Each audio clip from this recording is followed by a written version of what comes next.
ભરૂચમાં ખોડિયાર કાઠિયાવાડી ધાબા હોટલના સલાદમાંથી જીવતી ઈયળ નીકળી હતી તો ગીતા ખમણ નાસ્તો કરવા આવેલ એક ઈસમની ખમણીની ચટણીમાં મળેલી ઈયળ નીકળી હતી। બંને ઘટનામાં ફૂડ એન્ડ ડ્રગ્સ વિભાગ દ્વારા સેમ્પલ લઈ તપાસ શરૂ કરી હતી। ખોડિયાર કાઠિયાવાડી ધાબા હોટલ અગાઉ પણ આવી ઘટના સામે આવી હતી। ભરૂચમાં આવેલી અનેક હોટલો, રેસ્ટોરન્ટ, ફાસ્ટ ફૂડની હાટડીઓમાં સ્વચ્છતા અને સફાઈના અભાવે જીવજંતુઓના ઉપદ્રવ વચ્ચે હાલ ભરૂચના લોકોને કડવા અનુભવો થઈ રહ્યા છે। જેમાં એક બનાવમાં ખોડિયાર કાઠિયાવાડી ધાબા હોટલના સલાદમાંથી જીવતી ઈયળ નીકળી હતી, જ્યારે ગીતા ખમણની ચટણીમાંથી મળેલી ઈયળ નીકળી હતી। આ મામલે ફૂડ અને ડ્રગ્સ વિભાગ દ્વારા ચેકિંગ હાથ ધરાય તેવી લોકો માંગ ઉઠાવી રહ્યા છે।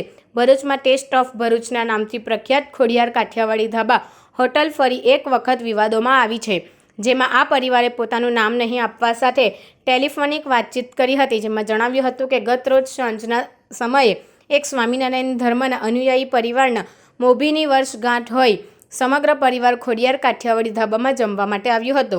આ સમયે તેમને પીરસાયેલા સલાદમાં ટામેટામાં જીવતી ઈયળ ફરતી દેખાઈ હતી, જેથી પરિવારના તમામ સભ્યો ચોંકી ઉઠ્યા હતા। આ ઘટનાની જાણ તેઓએ હોટલ મેનેજરને કરતા તેઓએ તાબડતોબ દોડી આવી તમામ વસ્તુઓ તાત્કાલિક હટાવી મામલો દબાવી દેવા ગ્રાહક પાસે ભોજનના રૂપિયા પણ લીધા ન હતા। જોકે મળતી માહિતી મુજબ જે ભાઈએ સલાદ ખાધું હતું તેમને વોમિટિંગ પણ થઈ હોવાનું જાણવા મળ્યું છે। જ્યારે બીજી એક બનાવમાં ભરૂચ શહેરના કોલેજ રોડ પર આવેલી ગીતા ખમણ નામની દુકાનમાં નાસ્તો કરવા આવેલા એક વ્યક્તિએ લીધેલા ખમણની ચટણીમાં મળેલી ઈયળ નીકળી હતી। આ બાબતે તેણે વિડીયો ઉતારી વાયરલ કર્યો હતો।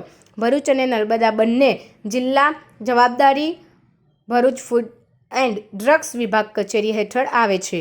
બંને જિલ્લામાં હજારો હોટલો, રેસ્ટોરન્ટ, ફાસ્ટ ફૂડ અને રોડ સાઇડ ફૂડની દુકાનો સાથે દવાની દુકાનો આવેલી હોય રૂટીન કે આકસ્મિક ચેકિંગ હાથ ધરી આવી હોટલો સામે કાર્યવાહી કરે તેવી લોકો માંગ ઉઠાવી રહ્યા છે।